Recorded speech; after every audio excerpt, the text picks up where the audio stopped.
If I say the name Ford Taurus, most people think of the kind of tired and dated design when the car was retired just a few years ago. But can you think back all the way to 1986 when the Taurus was first introduced? Back then, it was a revolutionary design like nothing Detroit had ever built before. The clean lines, rounded shape, flush windows, and bold change made the Taurus a huge seller. In 1989, Ford introduced the Taurus SHO with sleeper high-performance capabilities that built a cult following. So, can Ford regain those glory days with the new Taurus? And is this SHO as innovative as the original was? We'll have a look at it. First of all, it looks like no Taurus we've ever seen before. It's big and it's bold, and in the SHO trim, it's a pretty good-looking car. This vehicle is leaving the station. Please hold on.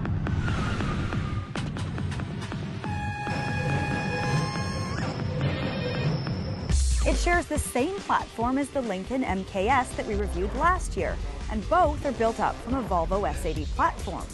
We saw this trend started with the Chrysler 300, and that's to have a very tall door, or what's called a high belt line, and then a narrow window along the side. Now, the issue with this is outward visibility, of course. In combination with the very thick A-pillar and the side mirror cluster, looking down the road to your right or left is an issue. It's a bit cumbersome. Also, in the back of the car, you'll notice that it has a very high deck, meaning the back window is rather small. That's all an issue for the driver. Anybody looking at the car thinks it looks pretty good. Now, I've never really had a four-door American-made sedan gather any attention, but this SHO people are stopping and asking about it because it looks pretty hot. The SHO gets 20-inch wheels with an aggressive design and satin paint finish. The rear deck has a spoiler. The twin exhausts also let people know that this is a serious machine. Speaking of the high rear deck, I would definitely suggest getting the backup camera. It would be totally worthwhile on this vehicle. Now, the trunk is absolutely huge. It's nice and wide and deep, and as well, the seats fold forward, so you've got tons of space. But there is one thing that's missing. There's no grab handle to pull the trunk down, so you got to use the outside of it. So it's something pretty basic, and I can't believe that they missed it. The inside of the Taurus is a pleasant surprise. The overall shape and the design is almost exactly the same as the Lincoln MKS we reviewed last year. They both share the same platform, but this is obviously a sportier execution with the SHO. They've done a nice job of using soft touch materials. It's broken up with different contrasting materials like this carbon look in the center console, the door. It's nicely done, and it's got flowing lines, and it isn't broken up. They've put some thought into it, that's for sure. Now, it's also sporty in the seats. They're comfortable and bolstered. The side bolsters are leather, but the inside here is actually made of faux suede, and it's made up of recycled plastic bottles. Standard on the SHO and the Taurus Limited is the active motion seat feature that gently massages you so there are no pressure points, and it helps relieve driver fatigue. Of course, there's a long list of electronic goodies like the sync system, Sony stereo with iPod and USB integration, and optional voice-activated navigation. There is tons of legroom for all the passengers, but up front here there's this really big, wide console, and when you're sitting here with the center console, the high door frame with the small window kind of makes you feel like you're really enclosed, even though you actually do have a lot of space here. These seats are very comfortable, and I'm going to turn the massager on and Zach can take me for a ride. Sure, this SHO has all the power and lots of standard equipment, but it comes at a price. It starts at about $48,000, and this car, equipped with navigation and a few other goodies, comes in at about $53,000. But not to worry, there's a cheaper Taurus if you want one. All but the SHO get the regular non-turbo 3.5-liter V6 with 265 horsepower, and they can be ordered as front-wheel drive or all-wheel drive, and the price is much easier to take, starting under $30,000. The large platform and capable engine, along with very quiet and supple suspension, make this car feel more expensive. The addition of advanced safety features like blind spot warning systems, adaptive cruise control with collision warning, and more have been borrowed heavily from the Ford-controlled Volvo cars. So this Taurus SHO is not cheap, but you have to keep in mind you're looking at a full-size car, 365 horsepower, all-wheel drive, very well kitted out on the inside. But this vehicle, if you add it all up, is a relative bargain.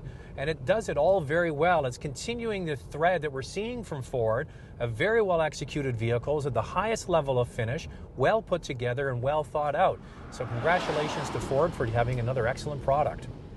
This new Taurus SHO is being used to showcase Ford ingenuity. And the first order of business, the EcoBoost technology. In order to meet the demands of power-hungry buyers, but at the same time get better fuel consumption, Ford has developed a twin-turbo 3.5-liter V6 with direct injection technology to produce the power of a V8 with V6 fuel economy.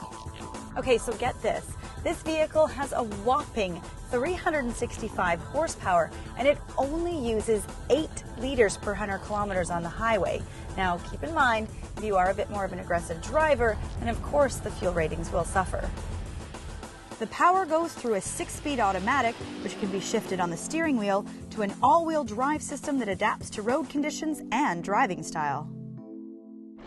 Well, I've really started to warm up to some of the Ford vehicles, and this new Taurus SHO is no exception. I absolutely love the smooth, powerful engine, and it is so comfortable. I could really see myself driving this car every day. So Zach, do you think that this new Taurus is going to bring back the glory days of the Taurus name? And is this SHO worth almost $50,000? Well, I'll start with the brand first of all. Ford believes that Taurus has some equity, so that's why they continue with the name. Ultimately, the SHO is the high-performance model, and I'm glad to see that the SHO is back. It's got gobs of power. Now, the Taurus in general has a nice finish to it. The interior is quiet and comfortable. It's got a high level of finish. On the downside, couple of things. The transmission, you got the paddle shifters on the wheel, but if you just want to have like a sport setting and let the car do the work on its own, it's not offered. You get drive or the paddle shifters, nothing in the middle. Outward visibility is an issue with those small windows in the high deck, and they have the push-button entry into the car. I would rather the keyless entry where you just grab the door and it unlocks automatically, but I guess we're just getting spoiled. We get so many cars to drive. What do you like and not like about it? Well, you know what, Zach? I like to be spoiled a little bit. It's part of the job, right?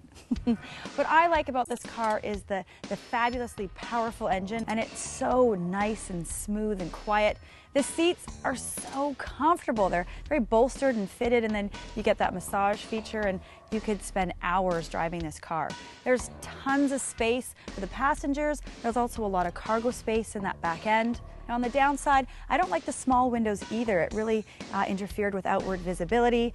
The shifter in the middle, it's too big for my hands. And I know it's a small thing, but the key fob, just a little weird. I don't know. It doesn't really seem to go with the car. It looks kind of cheap. And it's big, but you get a big key fob, a big shifter, and a big car. You know what though, Lacey? We really should look at this car in the overall context of Ford, and they're continuing to bring out excellent products. Many we've chosen as our picks from the last season, so congratulations to Ford.